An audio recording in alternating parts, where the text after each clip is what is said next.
because of excess estrogens and then the complexities of these carcinogens and infections. You combine this, you've got a disaster in a patient.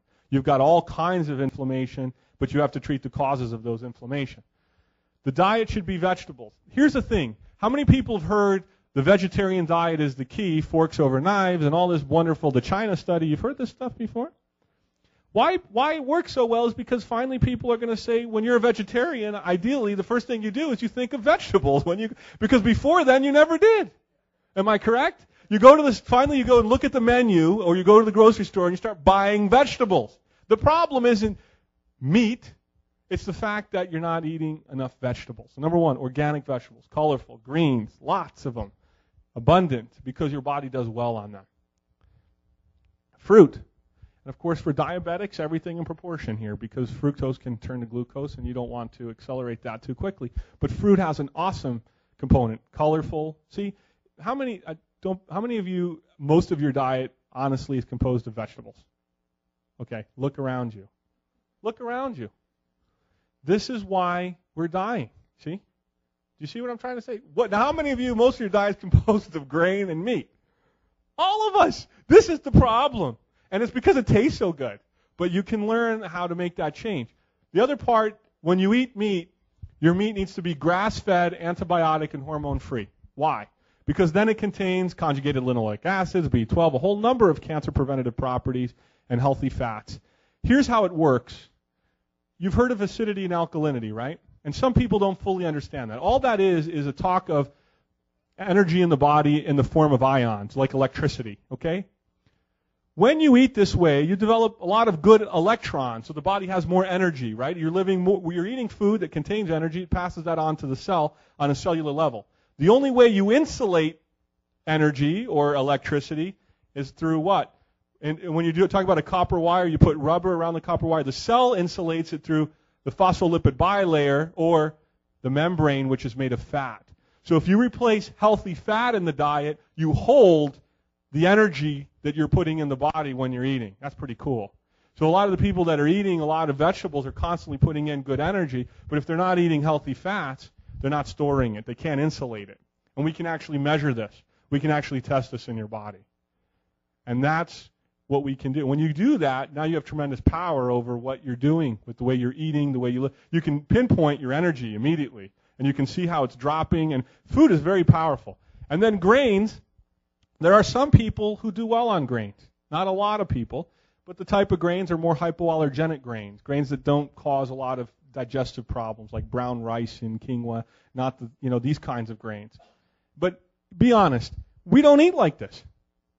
But you can.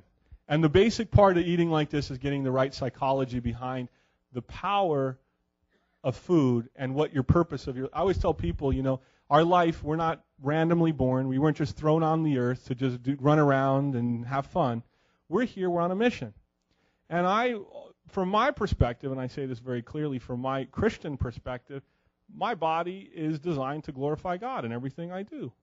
So when I eat that way, I have a better day. I feel better. I have more energy. I can overcome more things. When I eat like I don't care, I feel it too. And especially when you're running on from 4 a.m. in the morning to 10 o'clock and you're pulling all those out, you really feel it 10 times more. And I know all of you, when you're under stress and economic times are hard, diet becomes even more important because your body becomes weaker during those periods of time. Okay? Next slide. No, next slide. Okay, next slide. Because I'm not going to get into those conversations. I just want to show you something very interesting. When we approach disease, I just created a quick pie chart. Look at this. I'm going to just read this off real fast so you can understand what comprehensive medicine is supposed to look like, will look like someday, but we're doing right now and have been doing for the last 10 years. What is your infectious disease load? What's your levels of chronic inflammation? What toxins are in your body? What's your hypercoagulation look like? What is your lipoprotein A? Your blood pressure, right? Truncal obesity, insulin sensitivity, cardiac nutrition, emotional stress, aging, hormonal process, antioxidants, nutrition, regeneration, cholesterol, and genetics. This is what we use simply to look at heart disease. This is the pie chart that goes on in our doctors' minds and in our testing when we're working with our patients. And I can tell you that doesn't happen in a 15-minute appointment. It's impossible. It's impossible. You don't have the time, and most of the physicians aren't even equipped to deal with most of it. One of the doctors across the street from us, wonderful lady, she's from Lifescape, Sue. She came over one day when we first opened up. She's like, I got to take a tour and see what you guys do here. And I said, we do this. I'm all excited to share all this stuff.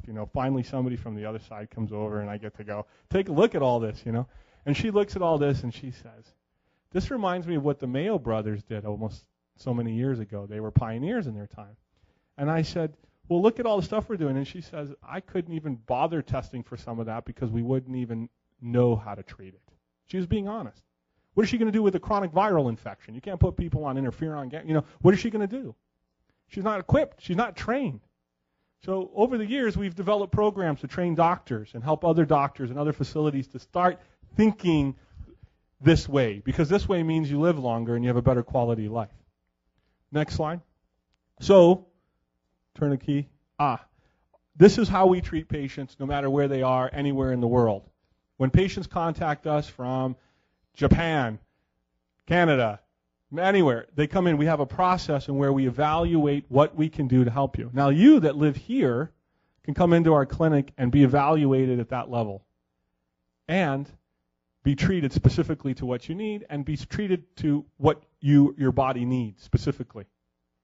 And I forget what it is. I don't have my piece of paper here, but what we're doing is for those people who are here tonight, because you're on a Wednesday night again, I said, right? Because I don't remember what day of the week it is, and I just know when Saturday's coming because my wife tells me it's coming to the weekend, and we get to take our kids to the swing sets on Saturday morning. Honestly, otherwise I'm just going all the time. We're doing something for the people who are here tonight. Is you're gonna get that whole entire evaluation and program to help you, and we're doing that for under $100, which is really basically. We take a loss as a center doing that because of the time and attention it takes to provide that for you. But we're doing that because you're here and because after you've been given all that information, it's almost like, now what do I do? Well, you have a tool to help you. And we're doing it only tonight, and I have a staff back there. I think somebody will be dedicated back there. Rebecca, she's back there. She's the person in the green. This is an amazing lady. She has been through a tremendous amount, and she does a lot to help patients. And she'll be back there to help you and answer your questions. But I think if you do nothing else and get an evaluation and put little things in place, they don't have to be big things. If you make little changes along the way, your body will transform. And that's what I always tell people is, do you really know your body at that level? And we've seen patients after they've been seen by doctor after doctor, conventional and the best alternative from all over the country. And then we go through our testing process and say, you missed this and you missed this because, and I say this in a nice way, we have an amazing team. And the technology we have is second to no one really around the world. When you understand the type of protocols we're doing in Mexico, which we're improving on, it's a constant improvement process, we're only one of a handful of clinics in the world building cancer cell vaccines. That's really the job of pharmaceutical companies, not clinics. That takes a lot of work. It takes, you have to have the right people on staff to do those things. We can use some of these technologies, and we're right around the corner from here. I think, you guys should take advantage of that. I think it'll be good for you. Now, we're going to take some questions. Come up. And